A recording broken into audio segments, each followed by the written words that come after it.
कि सर सबसे पहले तो लोग ये समझना चाह रहे हैं कि ये 64.66% वोटिंग हुई है क्योंकि हर खेमा इसे अपनी तरफ बता रहा है, एनडीए अपनी तरफ बता रहा है और महागठबंधन अपनी तरफ बता रहा है। एज अ जर्नलिस्ट या बिहार के नागरिक मैंने के हैसियत से जो महसूस कर पा रहे हैं हम ईयर टू द ग्राउंड जैसे कहिए तो कुछ चीजें एनडीए के लिए बहुत इंकरेजिंग नहीं हो रही है।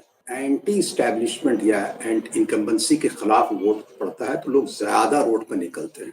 इस बार एक और फैक्टर था जिसको लोग ला रहे हैं और वो है SIR, यानी 101 लड़े या 90 जनता दल यूं जीत जाए तो ये कुछ अनएक्सपेक्टेड लग रहा है। तो नीतीश की डिमांड बढ़ गई है, लेकिन नीतीश तो खुद कैंपेन अपने यहाँ बहुत ज्यादा जा नहीं पा रहे हैं तो कहाँ जाएंगे। तो मोदी के कैंपेन में या अमित शाह के कैंपेन में या राजनाथ सिंह, योगी, जितने लोग कैंपेन में, इसमें एक बात और मिस कर रही है, वो पाकिस्तान फैक्टर बहुत बड़ा नहीं आ रहा है। ऑपरेशन सिंदूर और पहलगाम बहुत ज्यादा नहीं आ रहा है कि भाई ये चाचा भतीजे की आपस में बात शुरू होने लगी पहले चरण की, इसमें कितनी सच्चाई आपको लगती है? सीमांचल में बड़ी खबर आ रही है कि पतंग उड़ने वाली है ओवैसी की। नमस्कार, मेरा नाम हैदर अब्बास नकवी है और आप लोग मुझको इस वक्त दास स्वतंत्र पर देख रहे हैं। जी हाँ, बिहार चुनाव 2025 की लगातार दास स्वतंत्र पर कवरेज जारी है और आप लोग हमें बराबर कह रहे थे कि सरूर साहब से समझवाइए कि इस वक्त बिहार में पहला चरण जब खत्म हो गया है उसके बाद बिहार के लोगों की क्या सोच जा रही है, किस तरफ जा रहे हैं और जो रिकॉर्ड तोड़ वोटिंग हुई है उसको किस तरह से एज ए जर्नलिस्ट सरूर साहब देख रहे हैं और जमीन पर क्या चल रहा है। तो लीजिए, आप लोगों ने कहा था, आप सरूर साहब हमारे साथ हैं और समझते हैं कि सर सबसे पहले तो लोग ये समझना चाह रहे हैं कि ये 64.66% वोटिंग हुई है क्योंकि हर खेमा इसे अपनी तरफ बता रहा है, एनडीए अपनी तरफ बता रहा है और महागठबंधन अपनी तरफ बता रहा है। लेकिन एज ए जर्नलिस्ट और एज ए बिहार में रहने वाले एक नागरिक के तहत पे आप इसे कैसे देख रहे हैं सर? एज अ जर्नलिस्ट या बिहार के नागरिक मैंने के हैसियत से जो महसूस कर पा रहे हैं हम ईयर टू द ग्राउंड जैसे कहिए तो उसमें कुछ चीजें एनडीए के लिए बहुत इंकरेजिंग नहीं हो रही है। नेशनल डेमोक्रेटिक अलायंस के लिए ऐसे क्लेम तो कर रहे हैं उनके डिप्टी चीफ मिनिस्टर सम्राट चौधरी के 121 में हम 100 जीत जाएंगे, लेकिन वो इसलिए नहीं हो रही। देखो, प्रिडिक्ट करना इलेक्शन का तो बड़ा मुश्किल होता है कि क्या रिजल्ट होगा, और ऐसे करना चाहिए भी नहीं नॉर्मली, लेकिन जो ट्रेंड होता है उसमें जो या पास्ट की स्टडी होती है तो उसमें देखा यह जाता है कि नॉर्मली एवेरेशंस भी हो सकते हैं, उसके भी अनयूजुअल कुछ चीज़ भी हो सकता है कि एंटी स्टैब्लिशमेंट या एंटी इनकम्बेंसी के खिलाफ वोट पड़ता है तो लोग ज्यादा रोड पर निकलते हैं या बूथ पर आते हैं। तो अगर उस लॉजिक को देखा जाए तो उस हिसाब से तो ग्रैंड अलायंस को, जो कॉमन सेंस कहता है, तो एक एज हो सकता है। दूसरी बात यह है कि इस बार एक और फैक्टर था जिसको लोग ला रहे हैं और वो है SIR स्पेशल इंटेंसिव डिवीजन की वजह से लोगों की तादाद टर्नआउट ज्यादा बढ़ा। ये भी हो सकता है, उसका वजह ये हो सकता है कि लोग जो हैं एक खास फियर में मुब्तला हो गए थे कुछ तादाद की, पता नहीं मेरा नाम कट जाए, पता नहीं वोटिंग दे पाए कि नहीं, पता नहीं राशन मिल पाए कि नहीं, तरह तरह की बातें। जब पूरा SIR का जो फेनोमेनन चला था यहाँ पर जुलाई से, समझो कि 25 जुलाई जून ही से एक तरह से, तो एक कम से कम कैंपेन तो ये लोग को बहुत तादाद में लाया होगा, ला भी सकता है। दूसरी एक बात ये कही जा रही है कि जो डिलीट हुआ नाम तो उससे परसेंटेज कुछ बढ़ा होगा। It may also be one of the reasons. लेकिन एक बात ये कही जा रही है फिर उसको इसमें कि भाई बिहार में 75 सालों में, यानी 1951-52 के इलेक्शन से 74 सालों का, 74 सालों में पहली बार इतना ज्यादा वोट पड़ा है। तो ये एक चीज ये और फैलाती है। एनडीए वाले अपने तौर पे ये क्लेम कर रहे हैं कि हमारी जो योजनाएं हैं और हमारी जो चीजें हैं उसके वजह से लोग बढ़ा है, ठीक है, maybe one of the reason claim कर सकते हैं। लेकिन उनके साथ जो प्रॉब्लम हुआ है इलेक्शन में इस बार वो ये है कि contradictions within throughout campaign में, इलेक्शन कैंपेन में मीडिया की तरफ से ये चलाया जाता रहा और चलाना चाहिए भी कि कुछ चीजों पर friendly fight with in NDA sorry grand alliance constituents हो रहे हैं। बाद में कुछ लोगों का विड्रॉ भी हुआ, जैसे 2-3 जगह पर आया भी न्यूज का, लेकिन फिर भी अभी हैं। हो सकता है कल परसों आते आते जो सेकंड फेज का 1-2 जगह और शायद विड्रॉ कर जाए या वीकली बैठ जाए चुपचाप से, कैंडिडेट कैंपेन नहीं करे, tacit support they they, may be possible. लेकिन जो इधर का जो पिक्चर है वो नहीं आ पा रहा था। तो एक बात तो ये कही जा रही है, दूसरी बात ये कही जा रही है कि बड़ी तादाद में लेबर क्लास बाहर से आया है। वो आया होगा बाहर से, इसमें कोई इनकार नहीं किया सकता है कि नहीं आया होगा, इसलिए कि वो हर साल आता है। मैं पिछले बार भी बताया था कि 2024, 23, 22 हमेशा आते रहे लोग, क्योंकि ये Punjab, Haryana, west UP paddy harvesting season होता है, वहाँ खत्म हो जाता है अक्टूबर आते हैं। वहाँ लोग नेचुरली जो जो सीजनल माइग्रेंट्स होते हैं, परमानेंट नहीं, सीजनल माइग्रेंट्स होते हैं, वो लौटते हैं। जो मई जून में जाते हैं वो नवंबर के फर्स्ट वीक या अक्टूबर के लास्ट तक। यहाँ तक कि 2015 के असेंबली इलेक्शन में जो हुआ था, तो हमको एबीपी न्यूज बुलाया गया था दिल्ली, तो वहाँ भी एक साथ यही सवाल उठा दिया। तो मैंने काउंटर किया कि नहीं भाई, ये नॉर्मल फिनोमेना है, कोई बहुत ज्यादा अनयूजुअल नहीं है। हो सकता है कि इस बार ट्रेन व्रेन अरेंजमेंट वगैरह किया गया होगा, या नहीं भी किया, अरेंजमेंट ट्रेन का हमेशा होता है, कोई ऐसी बात नहीं है, कुछ ज्यादा हुआ होगा स्पेशल ट्रेन का लाने के लिए। और बीजेपी वाले अपना पैसा भी, जैसा टीवी में आ रहा है या यूट्यूब में आ रहा है कि सपोर्टर्स को ला रहे हैं, मे बी अपना वो फैक्टर भी हो सकता है। लेकिन एक बात ये समझना चाहिए कि एक छठ में तो इतना स्टैम्पेड होता है, छठ के दौरान लोग घर पर आते, इत्तेफाक से इलेक्शन पड़ जा रहा है इधर 4-5 बार से। तो जैसे आपको याद होगा एक बार की 2000 इलेक्शन नहीं था, नॉर्मल पीरियड था, उस जमाने में लालू प्रसाद यादव ही रेलवे मिनिस्टर थे, माने बिटवीन 2005 एंड 9, 2005 एंड 2009, शायद 6 या 7 की बात थी, अभी मुझे याद नहीं आ रहा है। कितना स्टैम्पीड हुआ दिल्ली स्टेशन पे कि 6 आदमी मर गए ट्रेन पकड़ने में, यही छठ के दौरान। तो ये कोई बहुत बड़ी चीज नहीं है, और पहले भी ममता बनर्जी रेलवे मिनिस्टर नहीं, और नीतीश कुमार मुस्तकिल भी होता रहा, कोई ऐसी अनयूजुअल चीज नहीं है। हो सकता है कुछ लोग ज्यादा आए हों, उसकी एक वजह और कह रहे हैं लोग, वो बात ये है जो बहुत बात बोली नहीं जाती है, वो ये कि जैसे टैरिफ लगा तो बहुत सारे इंडस्ट्रीज ग्रेजुअली, जैसे सूरत में करीब 1 लाख लोग थे, उसमें बहुत सारे बिहार के थे, और डायमंड वगैरह, कटिंग वगैरह काम, अपैरल, ये कपड़े के कहिए आप, इंडस्ट्री जो थी तमिलनाडु वगैरह में, ये बड़ी तादाद में वर्किंग क्लास से जो टैरिफ से अफेक्टेड हुए, तो वो भी सितंबर अक्टूबर से त्योहार के सीजन को मनाने के बहाने से या जो भी हो वो आने लगे। तो उस पर भी आर्टिकल्स मुस्तकिल आती रही कि भाई ये जो है, ये जो तबका आ रहा है, ये बहुत खुश होकर के नहीं आ रहा है कि नरेंद्र मोदी या नीतीश कुमार को वोट दे दी, ये जो एक्सपेक्ट किया जा रहा है। देखिए, एक तो हुआ वो तबका जो कि सीजनल था, एग्रीकल्चर से रिलेटेड लेबर में था, और एक जो है इंडस्ट्रियल स्लो डाउन के वजह से ये टैरिफ अफेक्टेड है, उसकी भी तादाद हजारों लाखों में है, वो भी अभी ही ज्यादा लौट रहा है, सितंबर अक्टूबर ही आते, 1-2 महीना इंतजार किया कि शायद कुछ रिवाइव करे। ये फिनोमेना तो अगस्त वगैरह से शुरू हो गया था, क्लोज यानी कि वो से बंद हो गया था, ये स्लो डाउन वगैरह, लेकिन वो फिनोमेना स्पीड अप हुआ अभी अक्टूबर आते आते।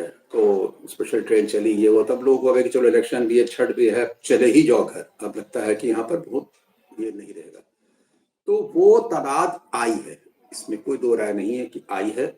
कुछ खुश होकर आए हैं, कुछ नाराज होकर आए हैं, कुछ त्यौहार मनाने आए हैं, कुछ इलेक्शन के लिए खास आए होंगे, पार्टी लाई होगी। तो ये 2-3 फैक्टर होगा, लेकिन अगर इनकम्बेंसी के खिलाफ है, जैसा कि नॉर्मली होता है, तो it is alarm bell for National Democratic Alliance, उसकी वजह एक और है। जैसे अभी चल रहा है बिहार में, वो ये नहीं चल रहा है कि महागठबंधन जीते या ग्रैंड अलायंस जीतेगा या नहीं जीतेगा, उसमें बल्कि ज्यादा चल रहा है फर्स्ट फेज के बाद एक यूनिक बात जो चल रही है सोशल मीडिया पर भी, YouTube, even main stream television channel तो इसको अंडरप्ले करेंगे, कर रहे हैं नेचुरली, इवन अखबार वाले भी थोड़ा अंडरप्ले ही करेंगे। ऑब्वियस रीजन से, यू नो फैक्टर्स बिहाइंड मैंने कि देयर पॉलिसी, कोई ऐसा है वो नहीं है कि वो, लेकिन जो इंडिपेंडेंट बहुत से लोग हैं उसमें ये बात आ रही है कि भाई एक दूसरे के जो मेजर कंट्राडिक्शन है बिटवीन या among Janata Dal NDA constituents, particularly Janata Dal you and Bharatiya Janata party, एक दूसरे को वोट ना देने का यह काम करेगा, वो बहुत सारे चीज अब तो बजाबता सोशल मीडिया पर एक दूसरे लीडर्स का बजाबता बयान भी लीक कर गया, लीक करके मार्केट में आ रहा है। और ये भी बात हुई कि परसों इलेक्शन के बाद नीतीश कुमार ने कैसे अपने इनर सर्किल के लोग को, जो अपने ट्रस्टेड हैं, जिसमें उन्होंने लल्लन सिंह और ये संजय झा वगैरह को एक्सक्लूड करके अपनी मीटिंग बुलाई और क्या क्या पूछा, यानी कि फीडबैक लिया। अब तीन तरह के लोग, दो तीन तरह की बात हो रही है। देखिए, एक यहाँ होता है कि बीजेपी के लोग हैं और बीजेपी के स्पोक्समैन बने हैं, जो स्पोक्समैन मीडिया में ही बने हुए हैं। एक ग्रुप और है बिहार में जो नीतीश कुमार के लिए भी है। आखिर 15 साल 20 साल रहे नीतीश कुमार का मीडिया में अच्छा खासा कंट्रोल रहा। मोदी का तो 2013-14 के बाद हुआ, लेकिन नीतीश कुमार का तो वो एक ग्रुप है। और कुछ ओल्ड समाजवादी टाइप के जो लोग हैं, क्योंकि नीतीश कुमार को तो पसंद करते हैं, अभी भी जानते हैं कि उनका डिक्लाइन हो गया, वो कह रहे हैं कि उनका जो असेसमेंट आ रहा है मुस्तकिल, और कि नंबर 1 पार्टी नीतीश कुमार की रहेगी, और may be the neck and neck contest है तो सेकंड ऑलमोस्ट 1-2 सीट से आरजेडी रहेगी अब तक, और बीजेपी को थर्ड में ला रहे हैं। तो उनके अब इस दलील पर बड़ी अजीब और गरीब बात होती है। सेकंड फेज में वो बहुत से लोग का कहना यह है कि सेकंड फेज अगर ये कंट्रडिक्शन का सिग्नल चला गया मासेज में जो जा रहा है, इसमें कोई दो राय नहीं जा रहा, जा रहा है, ये मैसेज जा रहा है, तो ये एम्बोल्डेंट करेगा ग्रैंड अलायंस वाले को, और फर्दर एग्रेसिव वोटिंग अगर हुई तो ग्रैंड अलायंस का ज्यादा चांस है पावर में आ जाने का इनके बनिस्बत। अब ये कहना है कुछ लोगों का असेसमेंट है, हमारे एक्सपर्ट्स का, कि दम 101 में 90 सीट जनता दल यू जीत जाएगी। ये जो फर्स्ट फेज अभी जो हुआ 121 हुआ है, इसमें 101 यानी कि वो उनका कहना है कि total 90 seat Janata Dal you जीत जाएगी पूरे बिहार में जो इलेक्शन होगा, और उसको बीजेपी को तो 30-40 के अंदर समेट जाएगी। ये कुछ बहुत, यानी 101 लड़े या 90 जनता दल यू जीत जाए, तो ये कुछ अनएक्सपेक्टेड लग रहा है, और मैंने एग्जैजरेटेड लग रहा है कि माने जो लोग उसके हैं तो वो एग्जैजरेट कर रहे हैं बहुत ज्यादा। दूसरा ये कि जो नीतीश फैक्टर, एक और इंटरेस्टिंग बात ये हो रही है बिहार के पोलिंग में, इंटायर कैंपेन में, particularly if you talk about campaign, I talk about BJP's campaign. Nitish Kumar का कैंपेन हो रहा है, अकेले हो रहा है, जनता दल यू के में नीतीश कहीं जा रहे हैं, कुछ लोग कर रहे हैं, और लल्लन सिंह या संजय झा तो ऑलमोस्ट समझिए कि दोनों का कैंपेन कर रहे हैं, more than BJP, more than Janata Dal you से ज्यादा बीजेपी का। तो नीतीश की डिमांड बढ़ गई है, लेकिन नीतीश तो खुद कैंपेन अपने यहाँ बहुत ज्यादा जा नहीं पा रहे हैं, तो कहाँ जाएंगे कोई बीजेपी वालों के लिए कैंपेन करना। बीजेपी वाले समझ गए हैं कि हमारे लिए तो मोदी के कैंपेन में या अमित शाह के कैंपेन में या राजनाथ सिंह, योगी, जितने लोग कैंपेन में, इसमें एक बात और मिस कर रही है, वो पाकिस्तान फैक्टर बहुत बड़ा नहीं आ रहा है। ऑपरेशन सिंदूर और पहलगाम बहुत ज्यादा नहीं आ रहा है, ये बड़ी इंटरेस्टिंग बात है, जबकि इन्फिल्ट्रेटर्स आ रहा है। उससे ज्यादा मोदी के कैंपेन में, शायद कैंपेन में हो रहा है कि भाई देखो, कांग्रेस और बीजेपी वाले जो है, कांग्रेस और राष्ट्रीय जनता दल वालों ने एक दूसरे के खिलाफ काम कर रहे हैं और एक दूसरे को हराने में पड़े हुए हैं, और कनपट्टी पर बंदूक रख करके तेजस्वी को मुख्यमंत्री बनाने की बात की गई है। लालू यादव के पार्टी वालों ने कांग्रेस के कनपट्टी पर ये प्राइम मिनिस्टर बोल रहे हैं। तो प्राइम मिनिस्टर बोल रहे हैं और इन्फिल्ट्रेटर्स बांग्लादेश की बात कर रहे हैं। ये एक्ट ईस्ट पॉलिसी है जो उनकी है। Act east policy foreign external affair की पॉलिसी है थी, लेकिन यहाँ पर उसको उसकी भी वजह है। उसकी वजह यह है कि उसको बहुत ज्यादा फैक्टर, जबकि वो 24 अप्रैल 22 को कांड हुआ था पहलगाम, सऊदी अरब से डायरेक्ट फ्लाई किए वो प्राइम मिनिस्टर, दिल्ली आए, दूसरे दिन मैंने अपना कट शॉर्ट करके वो विजिट को, सऊदी विजिट, 24 को उनको शेड्यूल्ड मीटिंग थी, पब्लिक मीटिंग मधुबनी में, एक फंक्शन था।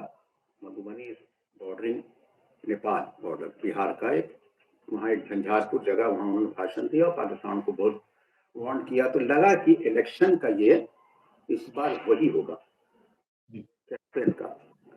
लेकिन कुछ दिन के बाद वो चीज लगा कि देखिए इलेक्शन कैंपेन एक्चुअल जब स्टार्ट हुआ 6 अक्टूबर के बाद, तो वो बात बहुत ज्यादा नहीं है। पहले के स्पीचेस में था ऑपरेशन सिंदूर, उसमें लगा ये कि इनको रैंक एंड फाइल से बहुत पॉजिटिव रिस्पांस नहीं मिला बीजेपी के लिए। जो नेशनलिस्टिक जो होता है वो अलग नहीं रिस्पांस मिला, इसलिए कि दो फैक्टर था। एक ये कि उन लोगों को लगा रैंक एंड फाइल को बीजेपी के या उनके जो सपोर्टर्स हैं कि भाई मोदी जी 4 दिन के अंदर जो हम लोग का एग्री कर गए, ये जो भी हो सीज फायर कर गए, तो ये जो जोश था, वलवला था इन लोग का, वो खत्म हुआ। जैसे कारगिल युद्ध था, पुलवामा था, इसमें जो बीजेपी कैंपेन के दौरान और बहुत जल्दी हुआ था पुलवामा भी, और कारगिल के फौरन बाद इलेक्शन हुआ, ये तो 6 महीना पीरियड भी हुआ, उस चीज को बहुत ज्यादा नहीं भजा सकी। तो एक ठंडा लग रहा है कि उस चीज में उतना फोर्स नहीं लगा पा रही बीजेपी। तस्किरतन कभी आ जा रहा है, पाकिस्तान में क्रैकर बस्ट होगा, यहाँ ग्रैंड अलैंस जीतेगा, हमेशा इस तरह का भी बयान नहीं आ रहा है, बल्कि इन्फिल्ट्रेटर्स का आ रहा है, कंट्रडिक्शन विद इन एनडीए आ रहा है, विद इन ग्रैंड अलैंस ला रहे हैं ये लोग। हम और फ्री बीज का तस्करा बहुत हो रहा है, हमने ये किया वो किया वो किया, फ्री बीज नॉट कंसर्ट, मैंने कोई एक अच्छी कोई ऐसी अचीवमेंट्स के नहीं।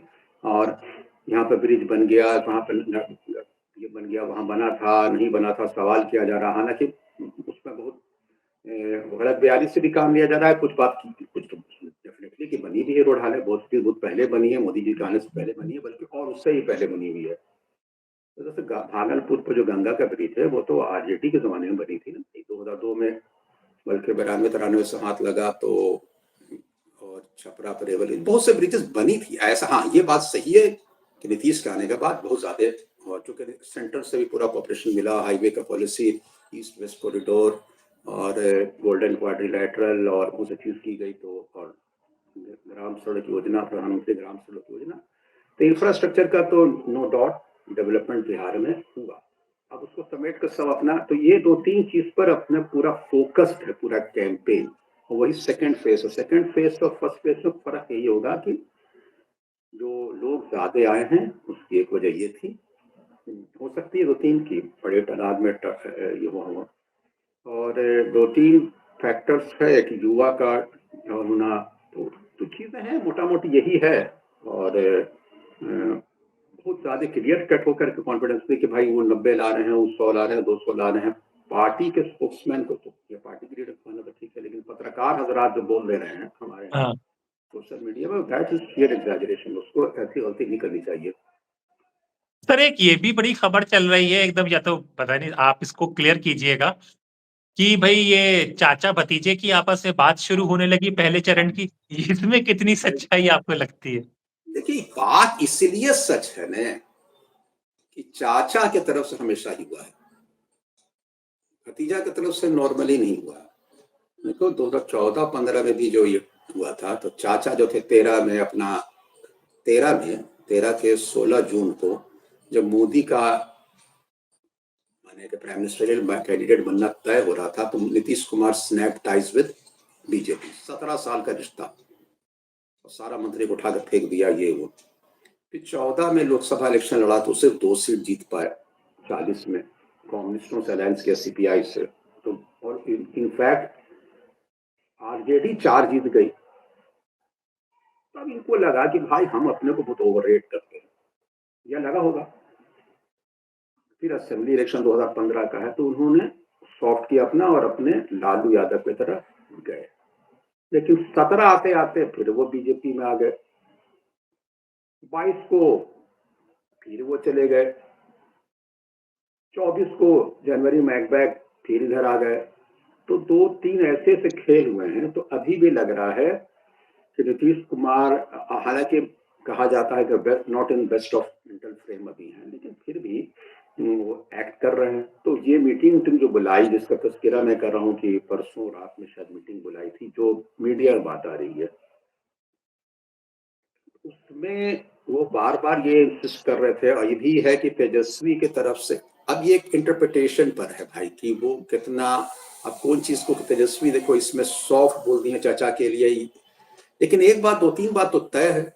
और वो तय ये है कि नीतीश कुमार जब इनके साथ थे तो वो कई एक बात तो मैं लास्ट टाइम भी बताया था कि 13 दिसंबर 2022 को एक जगह पब्लिकली, अरे तुम ही मेरे सक्सेसर हो उत्तराधिकारी, मतलब तेजस्वी को, और 2025 के इलेक्शन हम थोड़ी लड़ेंगे, और 2030 में भी जो कैंपेन शुरू किए थे, तो इलेक्शन 2020 का, तो उसमें भी यही शुरू किए थे कि ये मेरा लास्ट इलेक्शन है।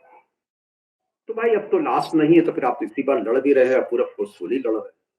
अब वो समझते हैं कि अगर वो किसी तरह से अपने को महसूस करेंगे वीक वंस अगेन, और क्योंकि बीजेपी वालों ने जो ऐसा खेल खेल दिया है, तो इसको कोई ये नहीं हुआ कि वो हाथ मिलाने के लिए फिर तैयार हो जाएं। भाई पलटू राम अगर नाम, या पलटू कुमार, या जो भी लोग कहते हैं नाम उनको देते हैं, तो उसकी कोई वजह होगी। तो ये गॉसिप तो चल रहा है तेजी से, उसका वजह ये भी है कि जब अजीब अजीब चीज हो रही है, इसमें तो कोई दो राय नहीं है कि जनता दल यू के लीडर्स, कुछ लोग एकदम आरजेडी के साथ एकदम ओपनली है। भाई बांका एक जगह है पार्लियामेंट्री कॉन्स्टिट्यूंसी का, एमपी गिरधारी यादव का बेटा बाहर से पढ़ के आया है, चाणक्य प्रकाश रंजन, ये बेलहर असेंबली कॉन्स्टिट्यूंसी है, वहां से वो आरजेडी का कैंडिडेट है।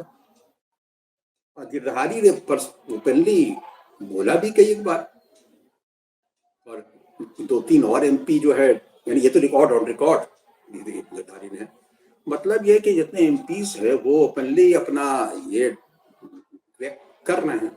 आरके सिंह का तो बहुत ओपनली आता रहा, अभी भी इंटरव्यू हुआ है, तो जो जो जो बीजेपी के सेंट्रल मिनिस्टर थे कि भाई सम्राट चौधरी को हरवाया जाए। तो ये फैक्टर्स तो अजीब और गरीब टाइप के चल रहे हैं, तो ये कंट्रडिक्शंस है। तो अगर जनता दल यू में एक लॉबी, जो मैंने कहा गिरधारी हैं, जो पुराने एनएन यादव है, नरेंद्र नारायण यादव, और मिनिस्टर वगैरह रह चुके थे, अब रघुनंदन यादव जो ओल्डेस्ट यादव, कुछ यादव जो है जो सोशलिस्ट समाज के थे, जो नीतीश के साथ थे, वो लॉबी एकदम out and out anti Lallan, anti Sanjay Jha है। अब वो लॉबी जो है वो चाहेगी, अगर ऐसा सिचुएशन इमर्ज किया, तो why not with RJD again, तो चचा भतीजा फिर, चाहे जिसमें कंडीशन जो भी हो, अगर ज्यादा सीट ज्यादा आरजेडी लाएगी तो ऑब्वियस है कि आरजेडी क्लेम करेगी हम चीफ मिनिस्टर बनेंगे। लेकिन इन केस मान लीजिए कि जदयू आ गई जाके, और तो भी, लेकिन बीजेपी से इन लोग को थोड़ा सा प्रॉब्लम हो गया। देखो लल्लन सिंह हैं, संजय झा हैं, इन लोग का अपना अपना इंटरेस्ट है, ये अपना दिल्ली में फिट में है, यूनियन मिनिस्टर है। इवन चिराग पासवान, उनको कोई अपना लॉस नहीं होने वाला है, they are well placed, union minister हैं। संजय झा को भी कहीं एडजस्ट कर लिया जाएगा, ये अपर कास्ट लॉबी बिहार की है, वो बीजेपी में अकोमोडेट हो जाएंगे। हरिवंश जी है जो डिप्टी चेयरमैन राज्यसभा थे, वो भी वहाँ एडजस्ट कर जाएंगे, कोई प्रॉब्लम नहीं है। यहाँ पर के जो लोग हैं, खास के जो बैकवर्ड लॉबी है जनता दल यू की, जो थोड़ा सा हमेशा थोड़ा सा सॉफ्ट रही है टुवर्ड्स आरजेडी, अगर वो खेल खेल गई, अगर कुछ इस तरह का हुआ, तब तो गेम गड़बड़ा सकता है। वही होगा जो सवाल था भी, क्या चचा भतीजा में something is cooking up, may be. अब उसको 14 तारीख को खाया जाएगा। सर बस चलते चलते ये भी बता दीजिए, सीमांचल में बड़ी खबर आ रही है कि पतंग उड़ने वाली है ओवैसी की। पतंग उड़ने वाली है कि कटने वाली है? उड़ने का कह रहे हैं सब लोग जो आप बताइए। नहीं नहीं, देखिए पतंग उतंग उड़ने वाली नहीं है। देखिए सोशल मीडिया के जो लोग होते हैं वो बहुत एक्टिव रहते हैं, खासकर मैं पहले भी गालिबन तुम्हारे ही प्रोग्राम में कहा था कि वो लोग उसमें से अक्सर तो कोई बाहर बैठा हुआ है, कोई दिल्ली बैठा हुआ है, बिहारी है, कुछ भी है, वहाँ बैठे बैठे मुसलमान हजरात, इनको ग्राउंड रियलिटी से कोई बहुत लेना देना नहीं। तो एक साहिबा है, बड़ी यूट्यूबर हमारे वेल नोन है, वो भी एक बना दी, क्या कर दिए। देखिए हुआ ये कि पहले तो था ही क्लियर, पहले तो हुआ बहाना लिए ये सोशल मीडिया ग्रुप की डिप्टी चीफ मिनिस्टर नहीं बनाया गया, अनाउंस नहीं किया गया, तो भाई वो तो फौरन कैंसिल आउट किया गया, फिर वो इस बकवास से ये वो करके। अब चला कि एक टीवी सॉरी एक सोशल मीडिया के इंटरव्यू में तेजस्वी ने एक वर्ड कह दिया था कि वैसी एक्सट्रीमिस्ट है, टेररिस्ट नहीं कहा था, एक्सट्रीमिस्ट कहा था। तो लोग टेररिस्ट इट्स नॉट सिनोनिम, मैंने कैसे खींच के नहीं कहा सकता, टेररिस्ट दूसरी होते हैं, सिनोनिम दूसरी होता है, सॉरी ये दूसरा होता है। तो इस पर तूफान मचाया वही ग्रुप ने। तो भाई ये तो मचाए तुम, बहुत अच्छी बात, वही मुसलमानों का जो लॉबी है वो ये नहीं बताया कि इसी तरह के और इससे कहीं हार्श वर्ड ओवैसी ने नॉन स्टॉप तेजस्वी और लालू यादव इस्तेमाल किया है थ्रू आउट द कैंपेन। तुम्हारा बाप क्या करता है, ये वो, मैंने ये तो मैंने कि तेजस्वी के खिलाफ कैंपेन इस इनके बोलने से पहले नॉन स्टॉप, और तेजस्वी या लालू का तरफ से ये तो पहला एक काउंटर समझो कि ये था। कोई बहुत कभी लोग बोलते नहीं रहे खाली भाई हम उनसे साथ नहीं अलायंस करना है, उनको नहीं करना है, बल्कि जो उनके स्टेट चीफ हैं अख्तरुल ईमान जो बिहार के हैं MIM के, उनको तो लालू ने, चूंकि लालू ही ने उनको ग्रूम किया था, लालू ही ने सबसे पहले 2005 में MLA बनाया था, उनको जानता कौन था, तो उसको तो बार बार कहता है कि अख्तरुल तुम कहाँ हो, तुम गलत पार्टी, तुम मेरे इसमें आ जाते, लेकिन वो अपना इंसिस्ट करके नहीं। तो अभी हाल में अक्टूबर में फर्स्ट इसमें समझो कि इलेक्शन अनाउंसमेंट से पहले ही बड़ा ढोल बाजे के साथ इन लोग यहाँ के जो MIM के लोग लालू के गेट पर गए, उन लोग मिलने से इनकार कर दिया कि भाई हम लोग नहीं मिलेंगे, MIM को 6 सीट दिया जाए, 6 सीट। भाई जब MIM से 6 सीट नहीं दे रहा है, इतनी दुश्मनी ही है, और पहले से भी दुश्मनी मान लीजिए है, तो फिर आप नॉक क्यों कर रहे हैं इनके गेट पर? अपने लड़िए, अपनी ताकत दिखाइए। आप तो डबल स्पीक कर रहे हैं, जुबली हिल में वहां कांग्रेस को सपोर्ट कर रहे हैं, हैदराबाद में या तेलंगाना को, और यहाँ पर दूसरी पॉलिसी, यहाँ पर आप कॉन्ट्रैक्ट मैंने कैसा कर रहा है, मैंने कि उनकी स्पीचेस में अब हुआ ये कि उनके बहादुरगंज से एक MLA जो कैंडिडेट खड़े हो रहे हैं MIM की, उन्होंने तो कह दिया कि तौसीफ अहमद है या तौसीफ नाम है कि तेजस्वी सुन लो, आंख निकाल लेंगे, जबान काट लेंगे, उंगली काट लेंगे। भाई ये बात तो वो बोल दिए, तो आप प्रूफ कर दिया कि हाँ आप एक्सट्रीमिस्ट हैं, ये जुमले तो एक्सट्रीमिस्ट के होते हैं। तो तेजस्वी ने गलत नहीं बोला, तेजस्वी ने तो ऐसा जुमला आपके लिए इस्तेमाल नहीं किया था कि आंख नाक आंख काटने का, और आप लोग पहले भी ये चलाते रहे।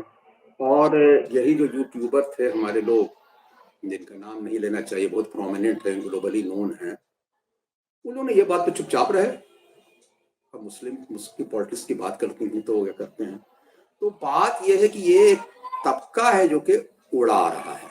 अच्छा। और उसको यू नो वेरी वेल कि उसको क्या वेस्टर्न इंटरेस्ट रहता है, वो मैंने कि वो मैं बार बार कहता हूँ इसमें आई डोंट, मैंने कि फुल पंचेस जिसको कहा जाए हल्का करने का, क्योंकि जो कुछ पॉकेट्स होते हैं कंट्री में है जिसमें लोगों को एक टिपिकल पता नहीं क्या एम्पावरमेंट इस सब का उसको फैन किया जाता है, जो कुछ लोग बैठे हुए बाहर के होते हैं, एम्पावरमेंट। मैंने कहा कि हैदराबाद हो, किशनगंज हो, मुरादाबाद, रामपुर हो, बेल्ट, अलीगढ़ का कैंपस हो मुस्लिम यूनिवर्सिटी का, जामिया कुछ अब थोड़ा हमारी बीमारी पर, भाई ये एम्पावरमेंट नहीं दिया जा रहा है शेयर। अरे भाई ये जो जुमले जो इस्तेमाल कर रहे हो तुम, जो तौसीफ साहब हमारे किए, किसी जनता दल यू के मामूली MLA छोड़ दीजिए ना, मोदी योगी के खिलाफ छोड़ दीजिए, जनता दल यू के कोई MLA के खिलाफ इस्तेमाल आप कर सकते थे, ये जुमले नहीं कर सकते थे।